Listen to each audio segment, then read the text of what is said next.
Hello everyone. तो चलिए आज हम डिस्कस करने वाले हैं 3 इम्पॉर्टेंट PYQs। ठीक है, तो बता सकते हैं अगर आप लोग इसके आंसर तो वेल एंड गुड, और नहीं बता सकते तो मैं तो यहाँ बता ही रही हूँ। तो पहला क्वेश्चन है, what should be the maximum size of number of representative in the joint management council. यानी कि जॉइंट मैनेजमेंट काउंसिल में मैक्सिमम साइज ऑफ नंबर्स कितने होते हैं रिप्रेजेंटेटिव के, ये आपसे पूछा गया है। तो पहले आपको ये पता होना चाहिए कि जॉइंट मैनेजमेंट काउंसिल क्या होता है।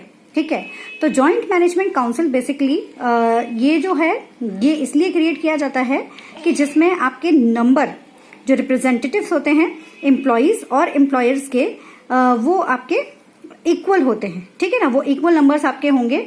और ये ज्यादातर कोई भी फैक्ट्रीज में या फिर जो प्लांट्स होते हैं उसमें इस तरह के जॉइंट मैनेजमेंट काउंसिल बनाई जाती है। किसी भी तरह का कोई भी अगर इश्यूज होता है उन सबको सॉर्ट आउट करने के लिए। तो यहाँ जो जॉइंट मैनेजमेंट काउंसिल्स होती है इसमें हायर नंबर आपसे कितने हो सकते हैं मेंबर्स के, वो आपसे पूछे गए हैं रिप्रेजेंटेटिव्स के। तो वो आपके रिप्रेजेंटेटिव्स के यहाँ पर जो नंबर हैं वो आपके 12 से ज्यादा नहीं हो सकते हैं। ठीक है ना, 12 से ज्यादा नंबर्स नहीं हो सकते हैं। तो जॉइंट मैनेजमेंट काउंसिल्स में एम्प्लॉयर और एम्प्लॉयज के 12 से ज्यादा नंबर्स नहीं हो सकते और इक्वल नंबर के रिप्रेजेंटेटिव्स ही यहाँ पर होते हैं। ये इसमें एक इम्पॉर्टेंट बात है। ठीक है, तो ये ध्यान रखिएगा। और जनरली जिस प्लांट में 500 वर्कर्स होते हैं वहीं पर ये जॉइंट मैनेजमेंट काउंसिल को लिया जाता है ना, वहीं पर ये बनाई जाती है। ठीक है, तो इसका राइट आंसर क्या हो जाएगा, दैट इज द 12। ठीक है, right answer is 12। Now the second question. Now the second question is, which type of employees are included in the definition of IHRM by the P. Morgan? एक recently video भी मैंने आप लोगों को भेजा है regarding the P. Morgan। According to P. Morgan IHRM में employees को कितने टाइप का बताया गया है।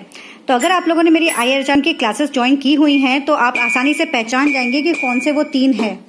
वो 3 कौन कौन से हैं, host country nation, parent country nation and the third country nation. ठीक है, वो 3 कौन कौन से हैं, host country nation, parent country nation and third country nation, जिसे हम शॉर्ट में HCN, PCN और TCN के नाम से जानते हैं। ठीक है, now the third question, who has authored the book the third wave. Answer already आपके सामने है, एल्विन टॉफलर ये है। और ये बुक जो थी ये थी आपकी न्यू डेफिनेशन बताती है वर्क, प्ले, लव और सक्सेस के बारे में, जो कि आपकी कल्चर डेमोक्रेसी के बारे में बता रही है। ठीक है, 21st सेंचुरीज के डेमोक्रेसी के बारे में के पॉइंट ऑफ व्यू से यहाँ पर बताई गई हैं चीजें।